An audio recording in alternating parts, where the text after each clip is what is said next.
All right. So it is my pleasure to introduce to you Professor Becky Whaling Packard from Mount Holyoke College, where she is Professor of Psychology and Education.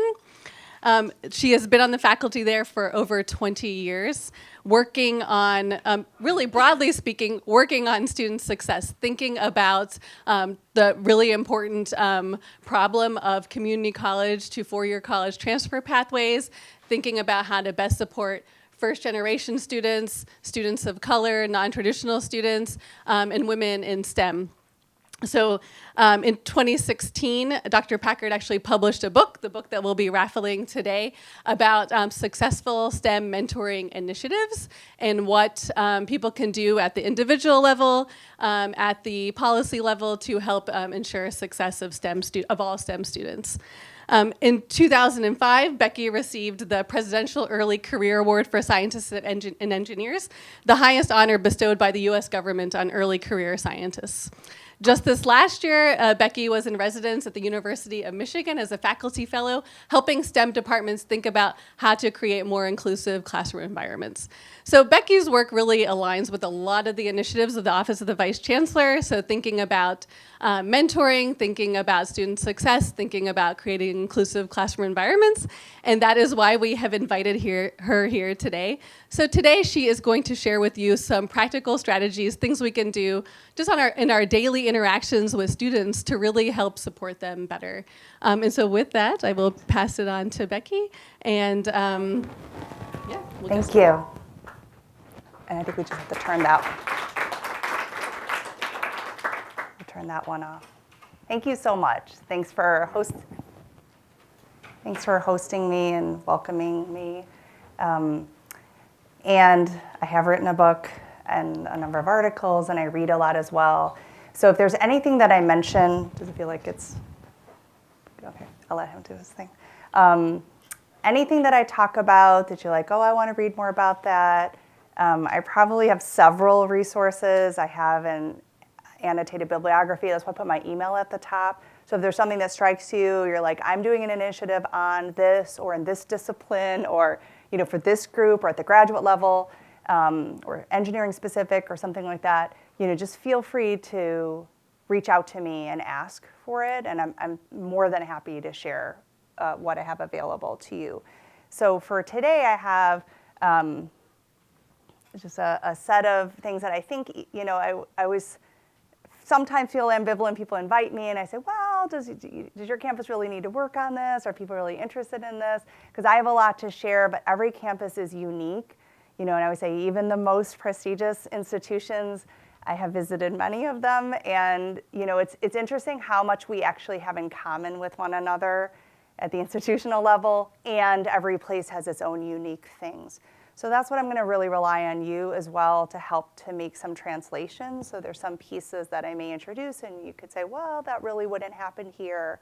And I say, well, what would it look like here? How might that element make sense here? So I have a couple goals. So I'm going to describe a little bit about mentoring interactions and how I see them aligned with our daily work. So whether that's in the classroom or as advisors or as in sometimes as supervisors of student work. So I really think there's a way we can maximize our daily interactions so not to add more time, because it turns out we don't have any more. And I also wouldn't be invited to any campuses if I said just add more time. So what I often emphasize, and I have worked on for many, many years, is how do we maximize the time we already invest to have a greater impact.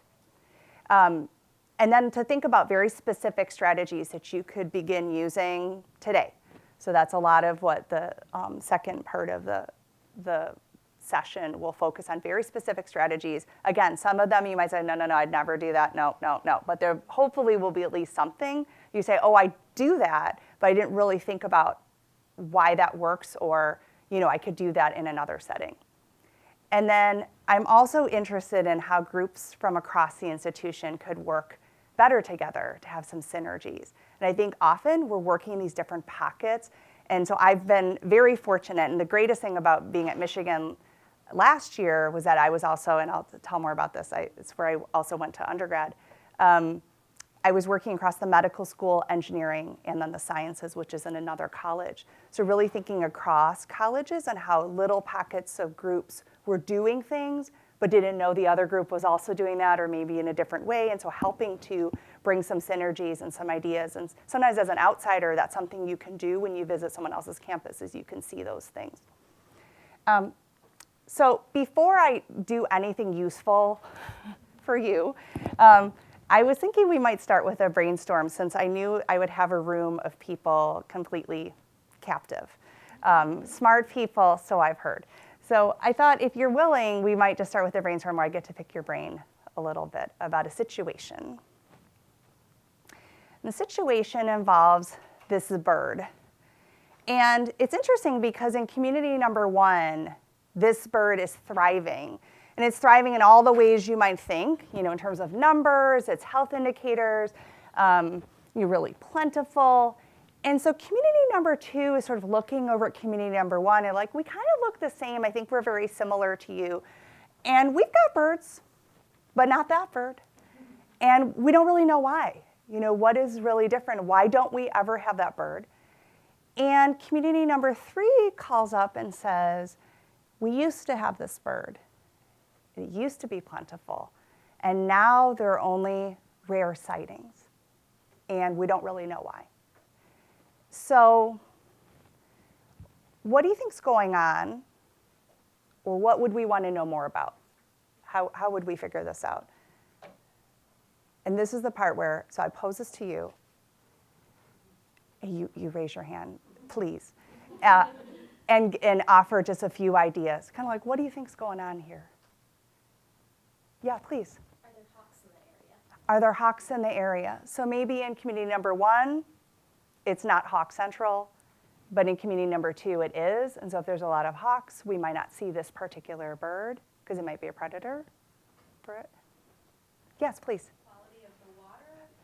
The quality of the water. So again, although at the surface level it looks very similar, maybe there's something going on out here that's feeding into community number 3's water supply, and the water quality has changed, or in community number 2, the water quality is not conducive to what this particular bird might need. And in community number 1, it is. Yes, please. What types of plants are living environments? What kinds of plants? And so we think about, is this bird, what does it need to eat? Or where does it live? So you said, what are the plants, and have they recently, or have there been some changes, and there's something about the plant, the vegetation that is feeding in that may be different? Again, at the surface level might not be obvious, but that may be something they could go back and look at. Yes, please. Other species of birds that are similar in the same resource? Yes. So who are those other birds, and what are they, right, what resources do they need, and are they in competition for something in that area? And again, then did something change? So when we think about community number 3, did something change there that all of a sudden now this bird's on the decline? Anything else? Yes, please. Perhaps the bird was never introduced into community number 2? Right, the bird was never even introduced there. So it's not, they never, maybe based on the history of that particular bird. I know in other groups people have said, migration patterns, or, certain kinds of ways that the travels, it may be that they're, for whatever reason, they don't go in that direction. So they were never there, and then maybe something has changed here in community number 3. Anything else? Yeah. Similar to that, I think it's like the general climate. So there's something about the temperature has shifted, Yes. or Yes. ambient noise is deterring the Yes. flight patterns. Yes. Right, so that's like in community number 3, they knock down a whole bunch of trees, or they have a new kind of facility that's creating a lot of noise, and a lot of the birds have left the area. Like I said, is it just this bird that left, or is it a lot of birds that have left? And when are we looking, right? And it was interesting because community number 3, they said we also had created this cat sanctuary. Nothing else has really, they're like, nothing else has really changed. But it's also like, who else is being preserved? So when we started to think about your balance of, who are the predators, but also what's the balance in the area? And so are there certain protections that are now in place that then are causing a potential decline? Anything else? Sometimes, people also brainstorm a little bit about illness. Like you just said, is there something recent that was introduced? So not just introducing the birds, but was there some kind of illness that was introduced potentially? The thing I do a lot of work on now is thinking about policy. So was there recently an EPA facility that was shut down, right? Or redistricted in some way? So did something change in the policy? Were fishing restrictions lifted? Were there certain kinds of contaminant levels that now have been shifted? So what was once one way, it's now different. So we can think also, we could zoom out a little bit. So it's both like what does that bird need and what are the predators, the vegetation, and the supply. But we can also zoom out a little bit and say, although these communities look really different, like I said, is the infrastructure the same for all of them? So we joke a little bit to say there are bird feeders in every backyard of community number 1, right? They have a thriving EPA, they have certain, right? There's all the things are in balance with one another. But so it can be a subtle shift, and sometimes not all birds have to be in all communities, right? It's just more of a question of what might be different, what might be operating differently there. So thank you for this help, and also for not letting me down. I've now been to lots of different places. I've done this exercise with at least 3,000 people. And it's what I find fascinating are the kinds of things that people bring up. Sometimes I hear something really unusual, and I'm like, never thought about that. But the general trends that people talk about are very similar. Here's what I don't hear. I think that kind of bird's not motivated. We don't need more birds. No, but nobody said, we don't need more birds. Why are we doing this? What insight do those birds add? A bird is a bird. Like, we got some. Like, who cares? Smart birds know community number 2 is a good place to live. Thankfully, we only get the smart birds, right? So the bird was never introduced, right? Or maybe the bird never looked us up. But that's okay, because the smart birds know where we are. They come and find us, right? Didn't we create a program for those birds before? Seems kind of expensive to do more. And so what I do in my work is I replace, of course, the bird picture with students. And it's interesting, because then when we brainstorm, we don't really want to know about predators or pollutants or the policies, right? We're like, we'd love to talk about motivation. And as an educational psychologist, I've definitely focused my career on motivation, but I've taken this ecological perspective that is much more common around plants and animals and applied it to looking at student success or student development. And also the students I often focus on, as was described in my intro, are the students who have been more historically excluded or, put by our colleague, have not been introduced often to STEM fields or to higher education. So I often look at non-traditional students or people who, in a lot of my early work that was funded by the NSF Career Program, people call now to start their career, and they are surprised when they call now to start their career that those credits don't transfer on to even a community college or to a 4-year institution. Sometimes students are training for a particular career, and their families that we interview are really surprised that they are not becoming a registered nurse, or that type of work they're doing is not an engineer. So they will misunderstand all of the different nuances of the careers. And so a lot of what we did was we mapped this out. We interviewed HR departments, and something that may surprise you, and some of this has changed in the last decade for sure, is that a student might want to go into a technical career. They might want to be an engineer. They might want to study math or something in the STEM fields more broadly. But they're using their company reimbursement program. And so what that means, they could take a course every semester, and their company will reimburse them if it's a business-related course often. So if you're not studying business, you don't get to get your degree if you're relying on your company to supply that. So those are a lot of things that we would try to map out, look at transportation lines that were cut, and then all of a sudden we don't see students from this community, they're not able to make the commute in. So that's a lot of the early work that I did, was this kind of mapping. The thing I've connected more with a colleague, Beronda Montgomery, who's a distinguished plant biologist at Michigan State in this last year. And this is she's working on a book called Lessons from Plants. And one of her lessons from plants, number 5, is we attribute a failure to support plant growth to our own caretaking and stewardship inadequacies, right? It's always like, I don't have a green thumb, right? Rather than blame the plant, we're really like, plant, it's your fault, like, right? It's always like, what did I do to you? Could someone help me? People start like walking around with the plant. Will you take my plant? Could you help my plant? Because I'm doing it, it's me. So she does a similar kind of thing. So we connected, and she had written a review of my book without having met me, and then we connected and are collaborating on some work now. But that's what she does. She sort of says, there's a lot I'm doing in the lab as a plant biologist that we never ask of students. In her work, she actually works with faculty. She looks at faculty success and advancement. We do the same thing. We blame the faculty. Something wrong with them. It's not MIT, right? It's totally, we hired wrong. So then when we go back to this ecological model, what I love as a mentoring scholar is that it's very hopeful. So what that means is that any one of us in this ecological space, whether we're a policy with a little p policymaker, or we are an advisor, we're somebody in the hallway that a student bumps into, we are the person across the counter. We have all of these spaces that we're in, and we all make a difference.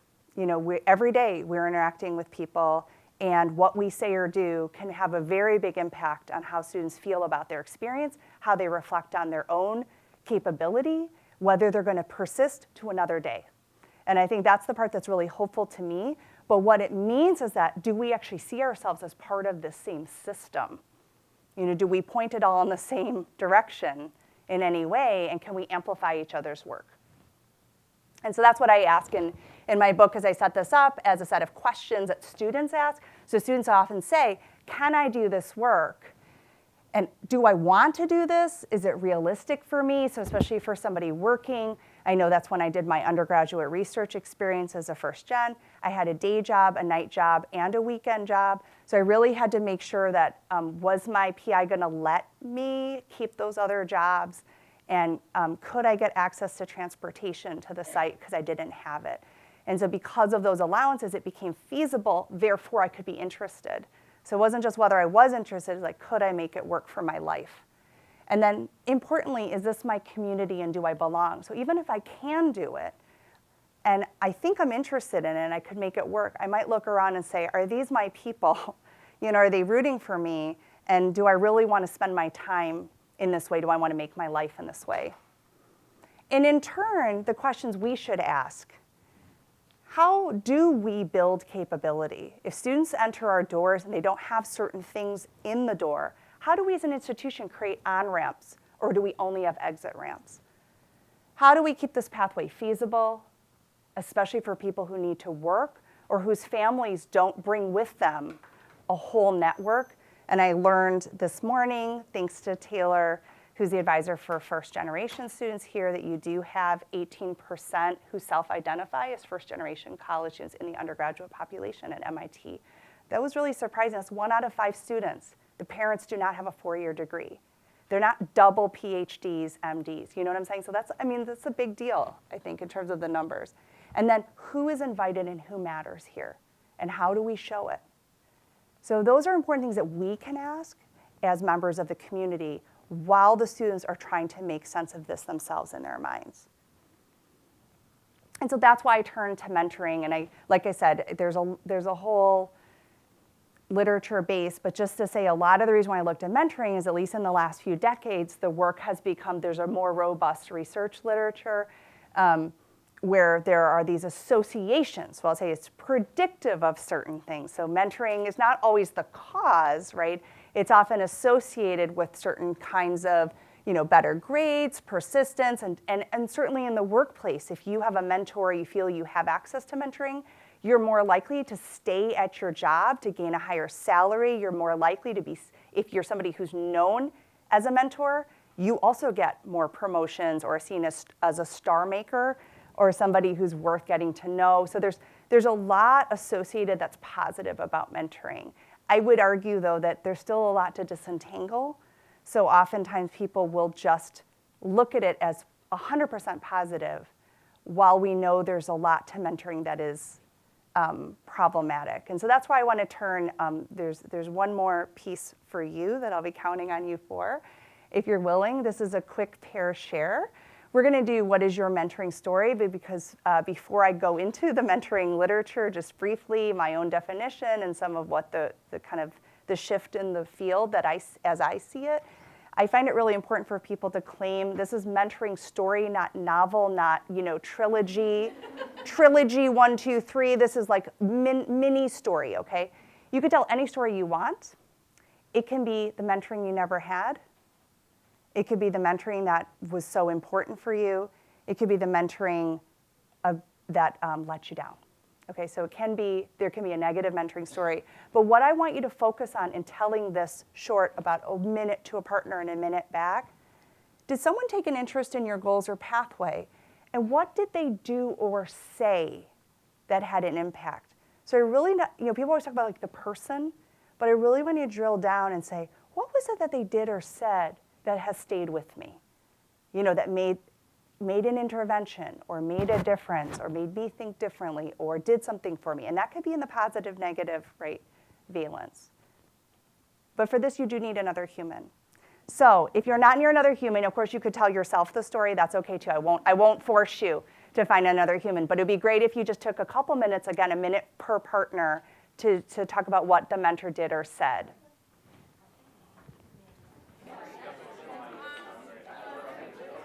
All right, let's come back.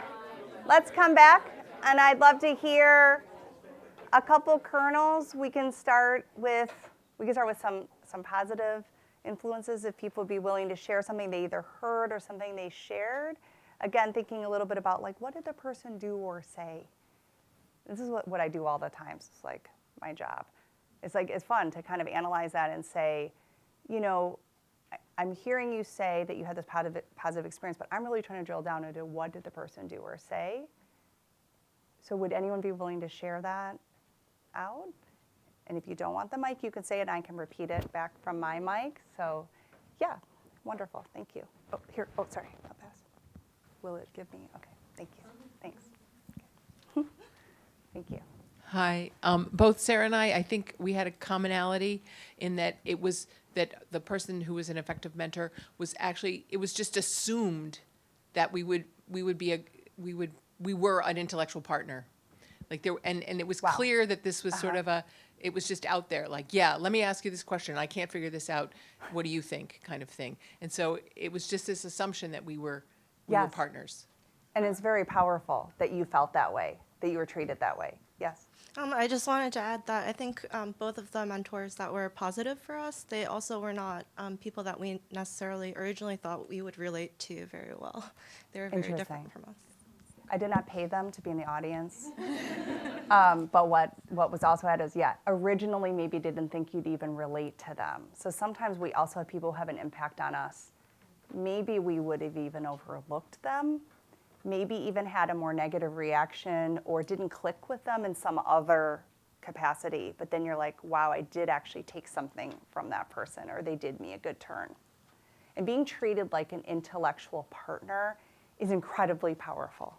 And when somebody does that, looks at you, and you're sort of looking around, and I actually have that story of how we originally connected. There was somebody who had called me to give a talk, and I was listening. They're like telling me this conference, and I'm like, I'd love to come to that. Like, no, we want you to speak at it.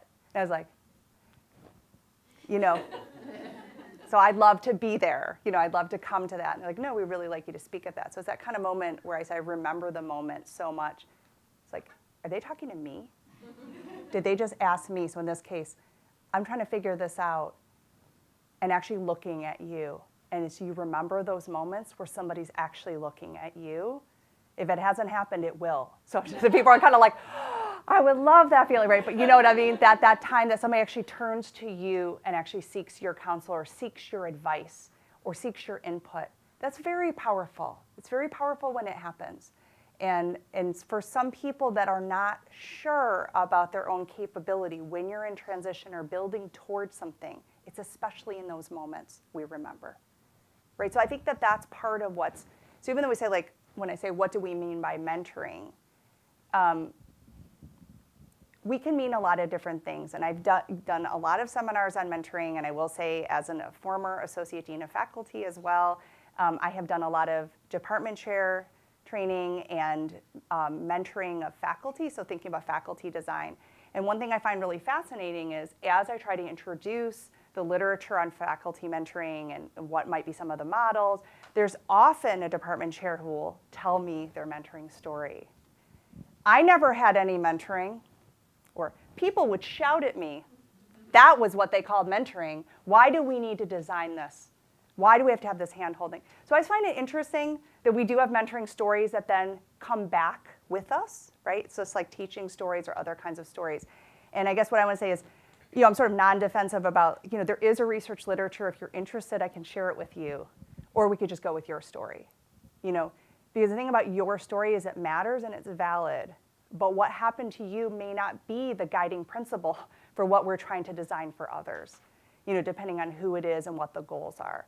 So I think there needs to be space for us to share those stories. I just wrote mine in this AAC publication. It was featured an issue on low-income students. And basically what it says, instead of learning about options from an advisor, I stumbled upon my high-impact practice experience. One day I overheard a fellow student asking my professor about undergraduate research. After class, I asked my professor what undergraduate research was, and I was stunned to learn I could get paid for it. He encouraged me to pursue a summer undergraduate research project under his supervision. My entire career trajectory in my life course really was shaped by that moment. I was so transformed by my undergraduate research experience, I've spent more than 20 years studying the mentoring experience of low-income and first-gen students. So what I say is that my entire life changed because I'm a good eavesdropper. That in that moment, as I overheard and I was combining those different jobs, I did have a professor who said, I see something in you, and would you like to try this? And he helped me to get into a carpool. He gave me some really difficult feedback that I wasn't measuring up in certain ways, but also pointed me in some directions of how I could improve. So I really feel like that was the real pivotal experience for me, is sort of looking at what does the person actually say or do. So somebody whose mom works at McDonald's doesn't usually go on to the White House to win the PCASE award. It's just not something that happens. So I often feel that part of it is that somebody took a chance on me, and then a lot of what I've done subsequently is try to understand what is the nature of the experience, not just what happened to me, but like I said, more, what are some of the guiding principles for different populations that it could help us to change and shift to the way that we mentor more broadly and incorporate that in our daily experience. In this case, I was part of a formal program. But many of us are influenced by those that we work with, we're supervised by, and they're not our formal mentors, and yet they have a profound impact on us. The other thing I just want to mention is that the history of mentoring, of course, a lot of it has been shaped by Greek mythology and then the Big Brother, Big Sister program. So sometimes when we design mentoring, we actually create these parental models that are rooted in history, but they don't necessarily make developmental sense for adults or for a career trajectory. So we sometimes have to modify our models, but what we have to turn to and look at and what's been well researched sometimes was based off of what was good for 13-year-old children in a particular situation. And so I have a couple points, and then I'm going to get into the practices. And the point is that as a result of the history of mentoring, I argue, in my work, we have a lot of mentoring programs. That is, we pay attention to what people say or do. We try to create an intensive experience, formalize it, and give people this mentoring. But what ends up happening is it's so intensive that it's therefore very selective and very exclusive. So most mentoring programs are capped, right? There's only a certain number of people who can be in it. Sometimes people don't want to volunteer to be a mentor because it's too intensive of a commitment, and with good reason. With Big Brother, Big Sister, one of the most well-researched programs to date, if you drop out as a mentor, if you drop out on your mentee before a year is up, your child, on average, does worse. So let me phrase it differently. Children on the wait list do better than having a mentor who dropped out on them before the year was up, the year commitment. And so that was one of their major research findings about 20 years ago, and it was really a cautionary tale. So as a result, a lot of mentoring programs force you to be together for at least a year, but I would argue that that does not make sense for people who are in career transitions. A rotational model that is shorter in duration may make more developmental sense for the goals we're trying to achieve. If your goals have a very close attachment relationship and recover socio-emotional functioning in certain areas, you might need that kind of intensity in a socio-emotional way. Does that make sense? So in terms of kind of the model and the design. What I write about and what I work on, how do we extract some of that doing and saying, some of those mentoring practices, and align and embed them in our daily work?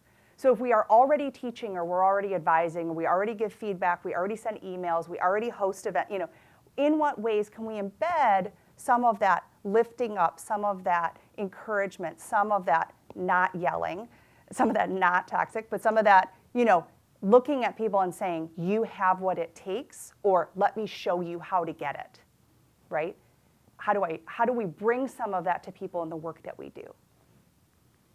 And so that's what I just want to say in terms of the definition of mentoring I use is from organizational behavioral literature. And what it is a developmental relationship that's supportive or grows the learner or the mentee forward. And that learner can be an adult, that learner can be somebody more senior in their career. It involves a constellation of people. And there's a collection of interactions. So people say and do things together. If we can make that more sustained in a way, then we will see certain kinds of outcomes that are predicted from that. So it's not that you have a mentor or you don't, right? Because you could have a mentor and they don't do anything for you, right? So it's kind of what is actually happening in those exchanges.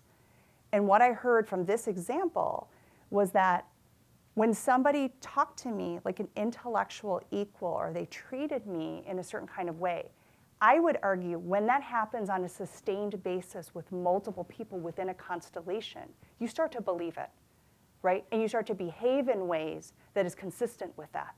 And we start to then practice things that otherwise we might avoid. We will stick with things that are otherwise difficult, right? So there's certain kinds of outcomes. It's not because of the mentoring necessarily in a cause and effect, but that's then associated with it. And we don't have to be in a formalized program, but we certainly have to be intentional. And that's why the title of my talk is about bringing intentionality to the process. Because we just float through life, like we ping pong around, and maybe we bump into someone who says this thing to me, and I bump into someone else and they say something else to me. But what if we were pointing more in the same direction and we had some similar messages? And we knew from the research some of the key things that make a big difference. What if we pointed in that direction and more students on a regular daily basis were receiving that information? Then, if you're in the situation like the colleague here, you might be able to filter out a situation where it can feel more toxic and you want to end up leaving the lab or leaving your field. Where does it happen? So it happens everywhere if you're in my life. I'm just kidding. It's office hours, hallway, lab, on email. And when? It's all these moments. When someone bumps into you, it's like, who would be good for this opportunity? Or even just when you're reflecting on like who's really shown some growth or who am I noticing? So there's a lot of moments we're really busy, but sometimes it's just in a moment when you reflect on your day and you only have a minute that you could send one email to one person. Or after class or in the hallway, or if you have an advising group, as somebody's walking out of lab, you have time to tap one person. Maybe per day though, or maybe per week, or maybe per month. But that would be a lot of taps. And what would you say or do that would have an impact? So before I shift, so what are the challenges to this? So I saw it making it sound so easy because it happens everywhere. I just showed you that ecological. I'm like, we're everywhere. And mentoring can happen anywhere, and mentoring is at the interaction level. It doesn't have to be at the program level. That's a lot of the writing that I've done is shifting out of a role function kind of relationship and really thinking more at the interaction level. So that it's considered a functional approach to mentoring versus a role-defined or program-defined approach to mentoring. So a lot of the challenges are we don't know exactly what to do. And again, we don't have a lot of time. And some of the things we're doing when we think we're helping people actually end up inflicting harm, right? So that's part, so again, given the short time we have, I'm going to point to a couple things that have been shown to have more of a positive impact than not. But I would argue that we need to have more regular conversations, and they also don't have to be long, but in a more kind of deliberate way to say, what is this craft of mentoring? How are we practicing it? And where are those places where we could come together and, again, try some similar messaging or even try to adjust the messaging, in a deliberate way? And what are we finding and doing around that? I think we do that a lot in our research.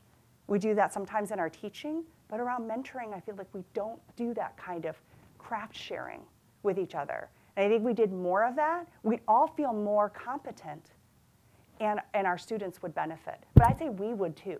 We would too, because it feels really good when you know you had an impact and you did it in a time-effective way. That's even better. Okay, so I'm going to highlight 4 types of strategies, and then I'm going to leave time for questions. And I know other people have to be on their way. So like I said, if you end up having to walk out and there's something that struck you that, oh yeah, and then there's also the raffle. So I won't shortchange that piece of it. So the first one is recognizing progress. The second is I'm talking about framing your feedback. The third is messaging the group. And the fourth is to walk our spaces. And walk, I usually have in quotes, because you don't have to actually physically walk. And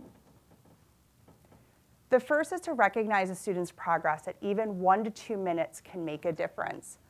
And I'm going to explain kind of what is recognition and why does it matter. An example would be, I noticed you really stuck with it today. It's that kind of persistence that will pay off for you. Sean, you took a risk, I noticed.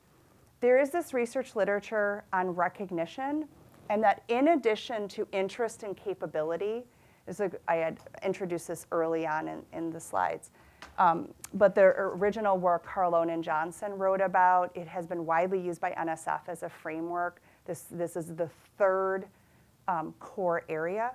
So if you're interested in if you might be capable, if somebody in the field or somebody credible looks at you as a potential intellectual partner, you actually treats you in that way, that's what they mean by recognition. They don't mean awards. They mean literally when you walk in the door, somebody goes, oh, are you lost? Versus you belong. Oh, I'm so glad you're here. And people engage with you. It's the moment of recognition when you realize the other person is talking to you like you actually know something or could. And it can be the most powerful experience for someone who's underrepresented in a field. It can be very powerful for first gen. It can be powerful for anyone, but especially for people who look around and do not see people like them and or in their own trajectory, they're breaking new ground. And that is when the role of others in recognizing us is so powerful. And I just wrote a paper on this with students where we looked at this in advising context. It was in the NACADA journal just in this last issue. And we looked at non-traditional students working with their advisors. And both moments where the advisors acted as gatekeepers and oppressors, and also moments where advisors recognized their identities as assets, that they were excited they were there and they saw possibilities for them. And it's often in these subtle moments of exchange, and the student comes away feeling, my identity is an asset, not a deficit. And there's something here I'm going to be able to achieve. That's what they feel in that conversation. And they're able to then rise to that. So if people want to learn more about that or want those articles, like I said, you can contact me. We've also done this. This has been a recent project we completed, sponsored by Google. We were the only little college among the bigs that had this money. And we published on this. This is also an online curriculum. So we prepare our undergraduate peer mentors and TAs to teach and mentor in an inclusive way as well. So this is not just for faculty, grads, and postdocs. It's really an online curriculum that teaches them about how they give feedback across race, across gender, how they can think about identity as they engage with students. And in this case, we do peer code review, so it's in an intro computer science context. But the actual training and materials have been used by a dozen other institutions that are very different from ours. And we're having conversations about scaling it because it's free. So we're really trying to make it in a modularized way so that anybody can customize it and use it. Because it's not just about what we do, it's how peers treat each other, right? So classmates and TAs. I know it's maybe not as widely used here, but even on our little campus, we have a lot of peer mentors and TAs, whether they're in labs or in the classroom. The second is about framing the feedback. So the big thing about, if you think about mentoring as a developmental construct, that it's meant to grow, that also means you sometimes have to critique people. And just the basic of this in this research literature down at the bottom is that sometimes people will gloss over feedback because they don't want to look biased. So they're kind of like, you're doing great. It's okay if you really can't figure that out when it's not okay. Sometimes it's really hard because the other party cringes and braces themselves, and then you can't bring yourself to tell them. Or you tell them very bluntly, and then they storm out or they start crying. So it's sort of like you can't win, right? You're like, if I tell you directly, but I don't tell you where you can go from there. So a lot of what can improve feedback is sharing it at a group level first before people receive it individually. So it's kind of like, I'm going to be giving a quiz. If you get less than 6 out of 10 on this quiz, everybody who gets less than 6 out of 10 is going to hear from me, or here's how I want you to interpret receiving that. That means that some way you prepared didn't pan out for you. That's why I'm here, to help you to figure out how to better prepare, right? So it's kind of like you explain the feedback before anyone receives it individually, then they're less likely in the situation across the table from you to think they're being singled out or targeted because of their race or gender or some other type of characteristic. Most importantly, you have to ask people if they're willing to try new strategies. I'd love to brainstorm new strategies with you. Are you willing to try something different? It turns out if you just shove advice on people, they don't like it. And if you try that in your personal life, you may find that too. So if you say to someone like, are you willing to try new strategies? That can often be the signal that you're asking for the person, you're enlisting them as a partner. And when you do that, it can turn something in the way people take up the information. The third is to message the group, and I know I mentioned a little bit in the previous. This is a study we published in the Journal of College Science Teaching, and the gist is we had hundreds of students, this was in a community college setting, who were thinking about transferring. We had them name their most influential professor that helped them make the decision to transfer. We then surveyed those faculty, and we identified people who were frequently named, so dozens of students named them as their most influential professor. We also had students who named a professor here or there, so they were still very good, but they were rarely named. And we thought, well, I bet those frequently named professors are super mentors, and they spend a lot more time. And in fact, that's not what we found. We found that frequently named professors were more likely to embed transfer messages in the classroom to the whole group. The rarely named professors relied on students to follow them back to their office for office hours, one by one. And what we know from the research literature is that first gens in particular are less likely to use office hours or to request an appointment or follow their advisor or their mentor or whoever back to their office. So sometimes what we say is that if you can think of opportunities to embed messages to the whole group, but that also means we have to take a leap of faith because sometimes we only want to tell 1 or 2 people something. And so that's the part I want to say, that sometimes there's somebody in the group that you're not thinking of that needs to hear the message. And I'll just do one more, which is to walk the spaces. And what I mean by this is that, you know that part about the plants and the bird and all of that? It's like, as we walk our campus spaces, I'm always like, can I see the picture of all the majors? Or can I see your wall of celebration? Who are the people who are celebrated here? And I want to see who sees themselves reflected in the spaces. And I want to analyze your student resource data. Who's using the resources and who's not? And then what have you done to change how people access those resources? How often are they embedded into core activities, or do they remain separate? So is there a way we can bring synergies as we walk our spaces? So I don't literally mean walk it, but right? It's kind of thinking about ramps and stairs. If we think about it from accessibility, the same kind of thing can happen from looking at it from the student perspective of being first gen or from any other kind of perspective. And so just to conclude, there are many more. So I have, like I said, there's a lot of different kinds of strategies, but what I'm really trying to hit home with for you is it can be in a minute or two. It can be a subtle adjustment of, as somebody's walking out the door, did I notice any progress? You know, is there some opportunity? I only told this person because they made an appointment with me and asked me about it. Is there another group?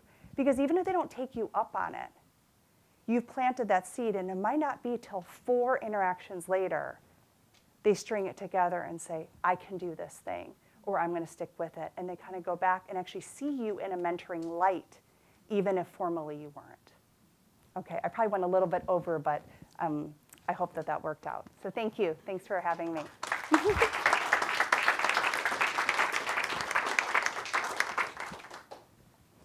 we have time for a couple of questions, and in the meantime, if my colleagues have any other ticket stubs for the raffle, we'll do that later. Great. Didn't get a ticket? You want to fill one out?